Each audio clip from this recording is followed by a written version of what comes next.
Today I wanted to kind of continue on that thing, having that straightforward, I'm going to get it done attitude. So fighting to the finish. A lot of us set up goals. When we set up we have a vision, we set up a goal, and then under that goal, to accomplish that goal, we set up action plans, some action steps. And when we set those up, it's usually like a 3 to 5 step process to accomplish your goal, to get to where you're going.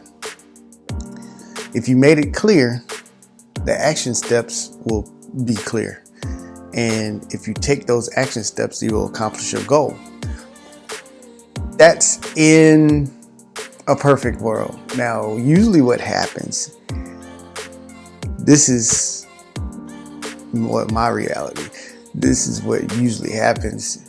God gives a vision and you grab hold onto it. It's not clear. But the more you pray and the more you seek Him, the clearer it gets.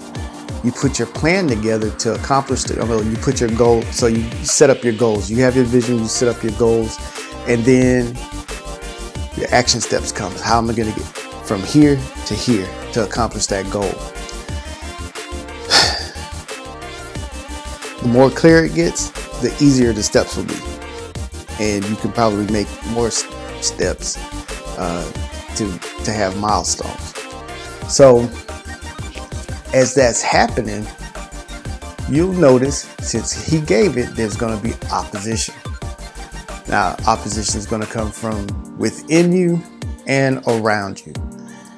Opposition is going to come within you because it's going to make a change in you. And most people don't like change. It's going to come from around you because you're changing. You're going to be changing the dynamics of your circle of influence. Most people around you don't like change. So that's going to upset the balance of the way things are, even if it is in a negative sense and you're taking it to a positive level. Still, it's going to come with a little bit of opposition.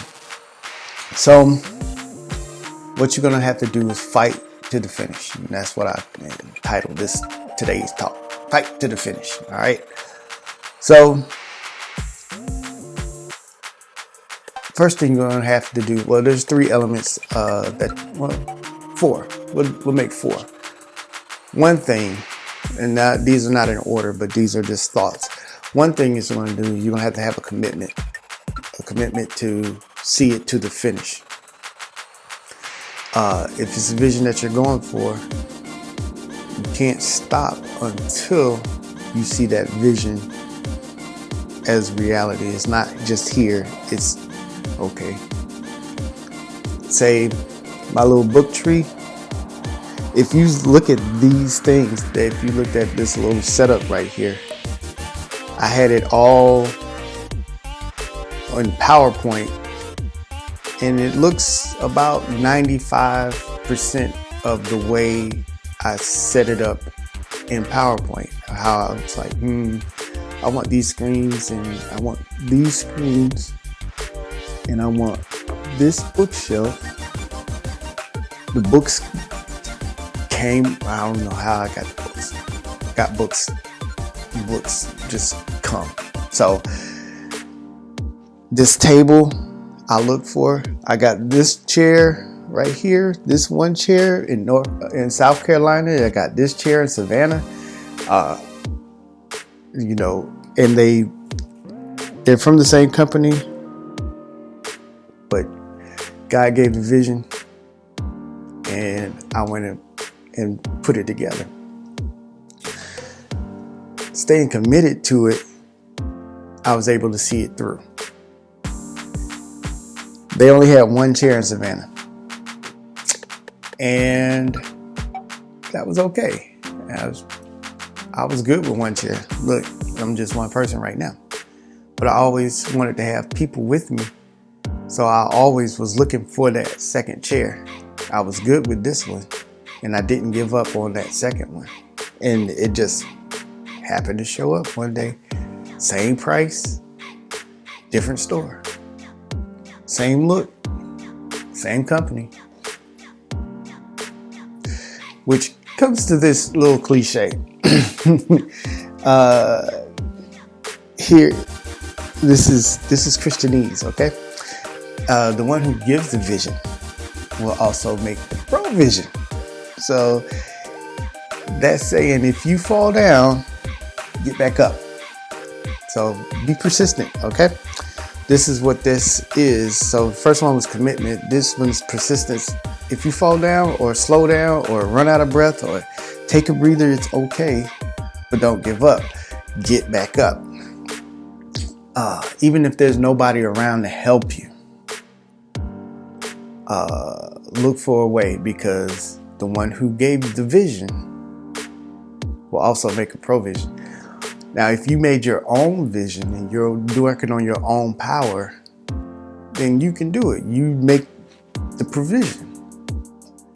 But if it's bigger than you, and you know it's bigger than you, the one who gave that vision will make a provision. I know it's cliche, but it's truth.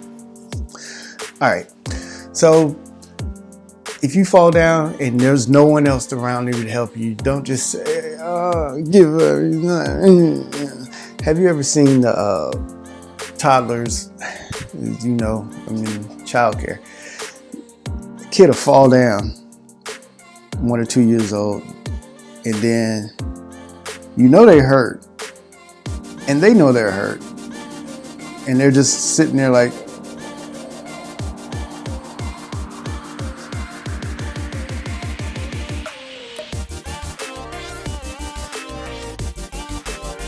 and when they make eye contact with you, what happens?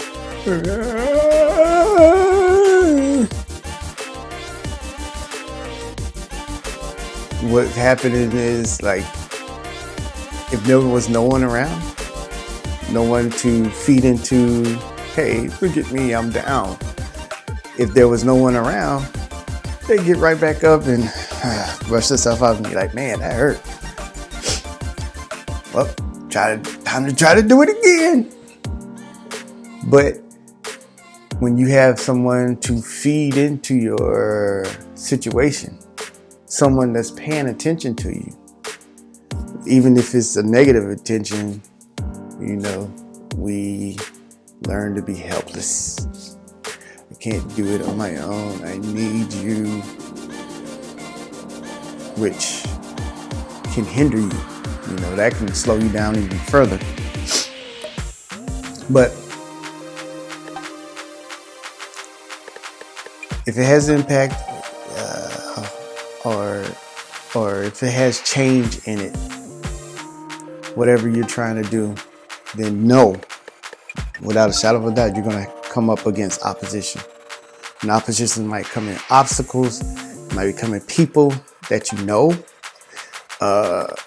And it might just be yourself, I do not feel like doing this, but it must be done.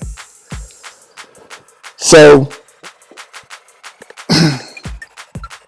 what you want to do is be able to think ahead. Well, a lot of us don't do this. We get we get the thing in us and just, I'm going. What you want to do is be able to think. Sit back. Okay, I made this plan. I'm doing this. What if this happens? Or I know I got to do this, and this person is going to really be in my way. How am I going to deal with this person? Taking time to think can ease that when it actually happens. We learn CPR and fire safety, especially in childcare. Hopefully you never have to use it, but if that situation comes up, you got a contingency plan. You're ready for it. And if you practice often, it can come second nature, because you're moving off of behaviors, which is automatically just do it without even thinking, because it's already in you. You don't really have to think, well, what am I going to do next? You're not in a reactive position. You're proactive. You see something coming before it comes. You see something coming, you fix it before it happens. Instead of waiting for it to happen and then say, all right, I'm ready. What do I do now? So the last thing is look at your base, your fan base. Look at your cheer squad. If you don't have one going for you in your endeavor, then you might want to pull some people in, because when those obstacles come, if you got people pushing you, keep going, we got you in prayer. I got your back. When those oppositions come, you don't feel like you're in the world by yourself. And then when you do, remember, when you have the focus on yourself, then everything else around you gets magnified, and a little problem seems this big to you. So find those people who can really back you up. On TikTok, there's you got your squad. When you post that one thing, no matter how big or small it is all the people coming around you. You got your few people that you servicing. So when you go set out to change the world is not gonna really like to be changed. But if you got a group of people that's behind you, you can do it. Look for those people that God has put in your place to help you. I might be one of them. I got your back. You go change the world and keep being awesome. Have a great